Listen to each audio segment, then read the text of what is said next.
Okay, fellow Overlander ladies and gentlemen, I'm just gonna warn you. This video is gonna be so cringy, I had to break up the stash.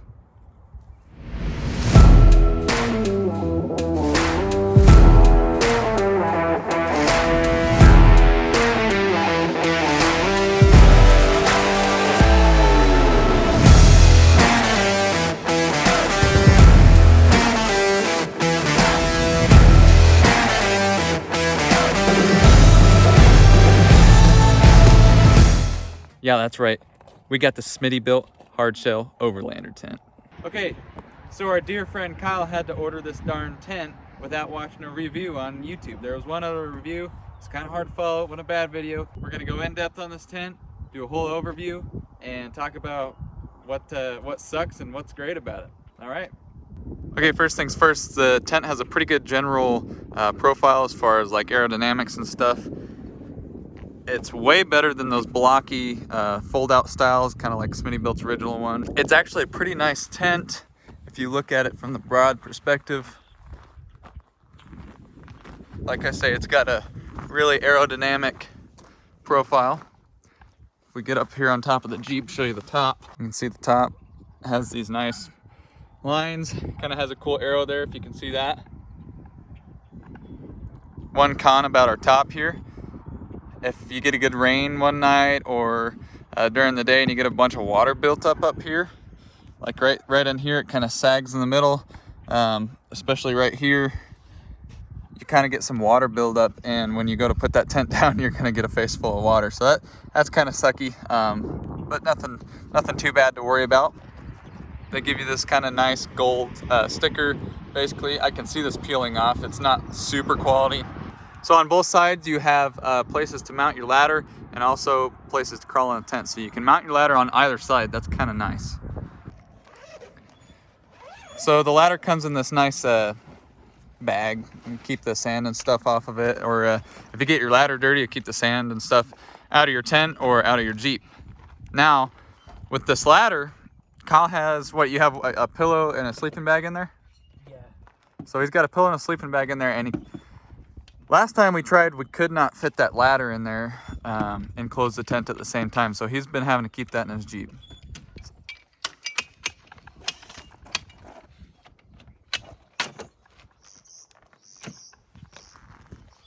Yeah, so they came with some strapping and a carabiner. That way your ladder won't come off in the middle of the night, but apparently they've broken off already.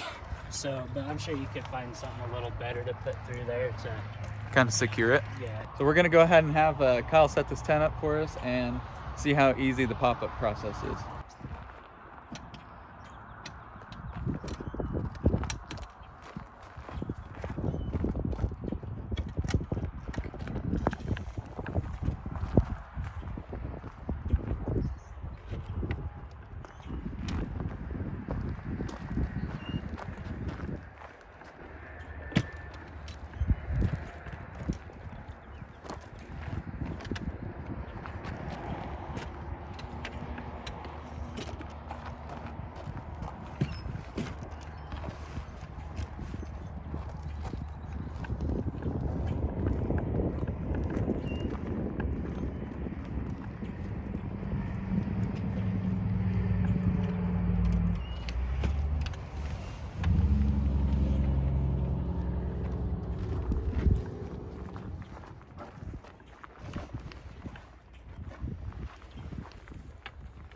So yeah, it's got the gas assisted shock, so once you get it up maybe, I don't know, 3 or 4 inches, then those shocks will push it up the rest of the way.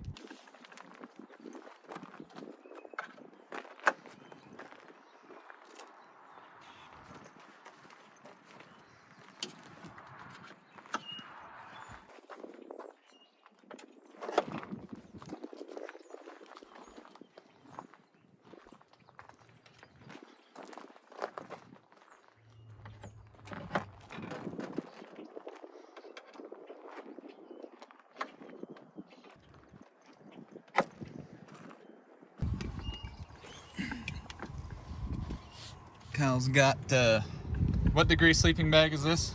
So it was a 10 below. A 10 below sleeping bag. It's kind of thick. So taking a look around inside here, you have that nice no-seam mesh.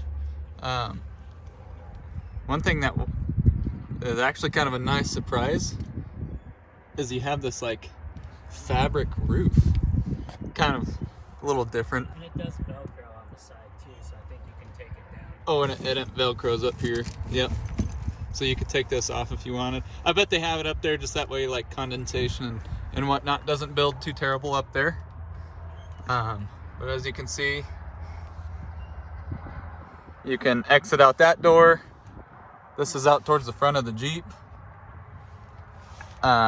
They've covered up these struts with some nice material. As you can see here, this is how the tent folds up and down. It's got a gas strut right here, and then this is your pivot point.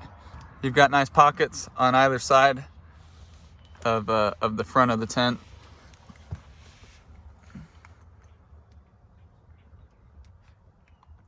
So looking here, this has all got a zipper along up here. You might be able to replace this fabric if you ever needed to. I'm not 100% sure on that. You might want to look into that, but it also comes with nice hooks to hang hats or clothing or whatever it may be. Another little nice thing they've added to these Smittybilt tents is this nice mattress. That covering on there, it's kind of a nice touch. Comes with the same little dealios as most of your tents do. So we just discovered that this is kind of like a little vent up here. You can just zip up and down, or side to side. That's nice. Kind of like that. So right here, it's kind of like just like a soft plastic type bottom. This is this bottom just goes all the way through. It's this way on top and underneath here. So this one actually comes with a way cooler shoe bag than the OG Smittybilt tents did. You can actually fit probably 2 pairs of boots in there. So we were camping last weekend and we had one of the worst windstorms I've ever been through in a tent in my life. I was in my Tepui on my trailer and Kyle had this. Well, we were kind of concerned that this wasn't going to hold up very well in the wind. And let me tell you, we went through probably 50, 60 mile an hour winds until about 4 o'clock in the morning. Did it collapse on you? No, it definitely, you know, you can see it would move around, and that's why I was kind of concerned. Like you can see it moving, and it would move on me, but it never collapsed. And I mean, for how windy it was, like I was impressed, because that was one of my concerns getting this tent. Is, you know, we live in Wyoming, and I wanted to make sure it would hold up in the wind well. Yeah, so to add to that, I was in my Tepui on my trailer, and I thought I was gonna get blown over. It was unbelievable. I thought that my trailer was gonna roll down the hill with me in it. Yep, that was a pretty crappy night's sleep. But now I want to talk about some things, some pretty heavy cons for this tent, some things that are pretty hard to deal with. One, I would say, start with the build structure while we have it up. There's been a few things that have been a little concerning. You've only put this up and down a few times, and let's show them what's kind of been happening. So the top piece seems to, you know, it scratches that side pretty good, especially on this corner. This corner, I don't know what's up with that corner, but it doesn't seem to line up properly like all the other corners do. So I don't know if it's just not lined up, but. So we're having a hard time lining it up, especially on this corner. A lot of that could be how much bedding's in there. Yeah, it could. Kyle doesn't even have the ladder in there or anything, so I mean that really shouldn't be an issue. Putting this thing down is a pain in the butt. We will show you, and we'll show you in real time kind of what it takes to put it down. I would say as far as cons, like putting it down would be the biggest, wouldn't you? Yeah, well, not so much putting it down, it's tucking everything in on each side, because if one strap falls, then you can't close it. Yeah. And that's the hard part, is getting everything tucked in to where you can get the latches on. Well, let's go ahead and show them what it's like closing this thing. Well, I'll show you once we get it down, but if you can get one side down, you can kind of get the latches on the one side, tuck everything in, kind of latch it, then go to the other side. And on the front and back, I'm assuming they have these straps that you can pull on, and I don't know, it's kind of a pain because those the clips don't want to stay on, and when you go to the front they'll come off, and then when you push it down the back will pop up. Well, I was watching Chance do it, and he did it from side to side, and that almost looked a little easier to do, but you don't have these straps on the side. They're only on the front and the back. So, and I'm on it. My Jeep's, you know, it's lifted and I'm only 5'7", so getting up there to pull on the side, you know, I guess if you're taller, it's not too bad, but it definitely is kind of a thing, you know. I'd say that's the better way to do it though, is side to side. Yeah, it just would have been nice if they would have added in the straps on the side. Right.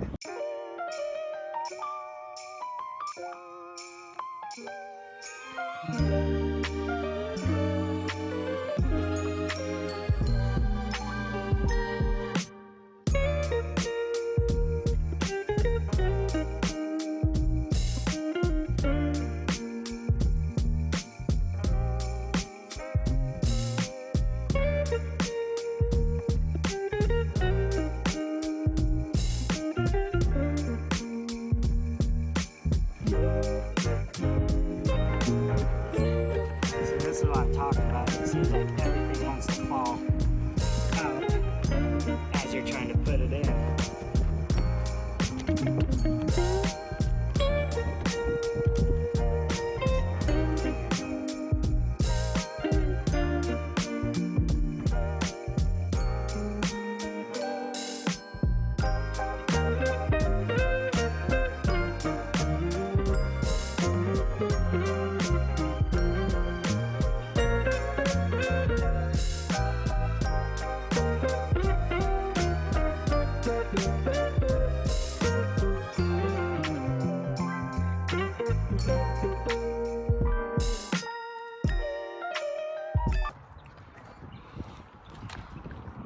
Okay, so we just got it back down.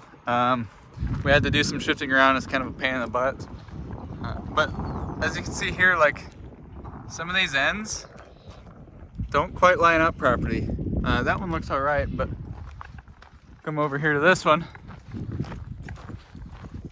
This doesn't look right. This almost looks bent, to be honest with you.